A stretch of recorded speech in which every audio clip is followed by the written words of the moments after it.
তলৰ প্ৰতিটো সংখ্যাৰ বাবে আটাইতকৈ সৰু কি সংখ্যাৰে পূৰণ কৰিলে সংখ্যাটো এটা পূৰ্ণবৰ্গ হ'ব।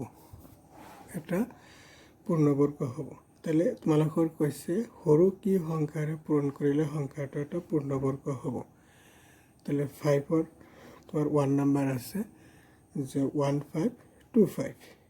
এইটো পূৰ্ণবৰ্গ নহয় 1525। ইয়াৰ লগত কিবা এটা সংখ্যা পূৰণ কৰিলে সংখ্যাটো পূৰ্ণবৰ্গ হ'ব। এইবিলাক কৰিবলৈ হ'লে তোমাৰ এনেকৈ কৰিব লাগিব যে R1 আছে ইয়াত R1 তো 5ৰ কিমান 1 নাম্বাৰ আছে তোমাৰ 1525 আছে 1525 আছে 1525ক তোমালোকে যদি 5 দি হৰণ দিয়ে তেনেহ'লে 3 5 গুণ 15 ইয়াত 0 5 5 25 আকৌ 5 দি তোমালোকৰ 5 30 1 5 1 5 তাহলে 1525 5 into 5 into 61 তেনেহ'লে তোমালোকৰ 5 ইয়াত কি আছে দুটা আছে 61 কি তোমালোকৰ এটা আছে তেনেহ'লে এই 61 ডাবল কৰিব লাগিব দুটা কৰিব লাগিব 61 পূৰণ কৰিব লাগিব তাহলে পূৰণ কৰিব লগিয়া আটাইতকৈ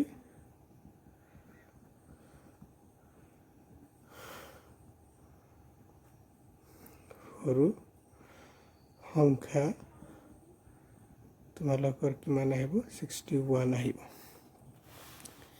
এতিয়া 2 নম্বৰখিনি তোমালোকৰ আছে 2 নম্বৰ ইয়াত আছে যে 1008 আছে তাহলে 1008 এই গোটেইবিলাক যোগ কৰিলে 9 হয় তাহলে 9ক 3 দ্বাৰা ভাগ যায় গোটেইবিলাক 3 দি ভাগ যাব 3 দি ভাগ দিলে 3 3কে 9 আকৌ 3 3কে 9 ইয়াত তোমাৰ 18 হ'ব 3 6 18 আকৌ 3 দি ভাগ যায় 3 দিয়ে 3 1কে 3 3 1কে 3 3 2 গুণ 6 আকৌ তোমালোকৰ কয় দি ভাগ যায় যে 2 দি ভাগ যায় 2 দি ভাগ দিলে তোমালোকৰ 5 2 গুণ 10 6 2 গুণ 12 হ'ব ইয়াত 2 দি ভাগ দিলে তোমালোকৰ 28 হ'ব 2 দি 2 কে 2 2 4 গুণ এইখিনি তাৰপিছত 2 7 গুণ এইখিনি হ'ব এতিয়া 1008 3 স্কয়াৰ 833 স্কয়াৰ ইয়াত কি আহিব 2 স্কয়াৰ ইয়াত কি আহিব 2 স্কয়াৰ তেনেহ'লে 7 টো তোমালোকৰ একমাত্ৰ আছে আৰু গোটেইবিলাক কি আছে দুটা দুটাকৈ আছে তাহলে পূৰণ কৰিবলগীয়া আটাইতকৈ সৰু সংখ্যা কি হ'ব 7 পূৰণ কৰিব লগিয়া আটাইতকৈ সৰু সংখ্যা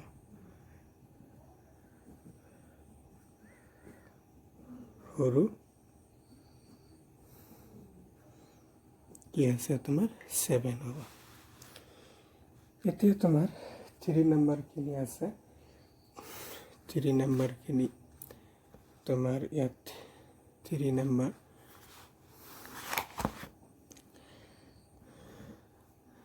নম্বৰখিনি কি আছে তোমাৰ 2028 আছে এইখিনি তোমালোকে এনেকৈ ভাগ কৰ 2028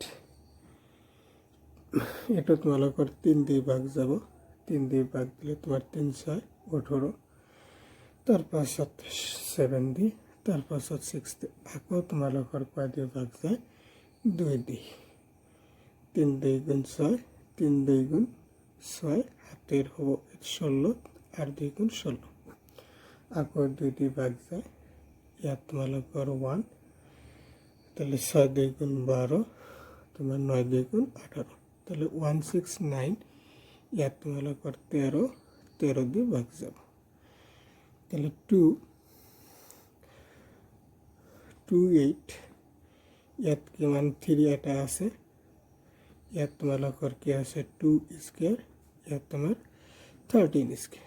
তাহলে পূৰণ কৰিবলগীয়া আটাইতকৈ সৰু সংখ্যাটো কি হ'ব তোমাৰ 3। এইখিনি তোমালোকে এনেকৈ লিখিবা যে পূৰণ কৰিবলগীয়া আটাইতকৈ সৰু সংখ্যা কিমান আহিব 3 আহিব। তাৰপিছত তোমালোকৰ আহিব 4 নম্বৰ। 5ৰ 4 নম্বৰ তোমালোকৰ আছে 768। তো 768 তোমালোকে 3 দি ভাগ যায়, 3 দি হৰণ যায়।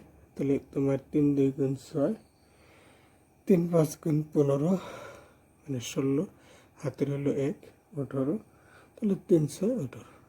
আকৌ তোমালোকৰ 2 দি ভাগ যায়, 2 দি ভাগ কৰিলে তোমালোকৰ ইয়াত কি আহিব 1, 2 2 2 2 গুণ 4, 5ৰ পৰা 4 গ'লে 1 16 8।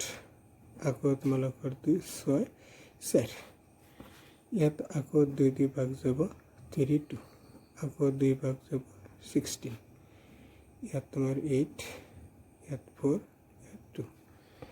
তেনেহ'লে 768 ইয়াত 3 কি আছে এটা আছে, আৰু 3 এটা আছে।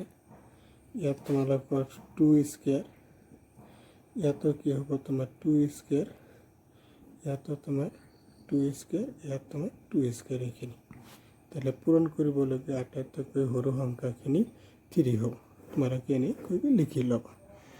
তো 5ৰ 1 নম্বৰখিনিৰ 61, 2 নম্বৰখিনিৰ 7, 3 নম্বৰখিনিৰ 3, 4 নম্বৰখিনিৰ তোমাৰ 3। ইয়াৰ পিছত তোমালোকে 6 নম্বৰখিনি পাবা।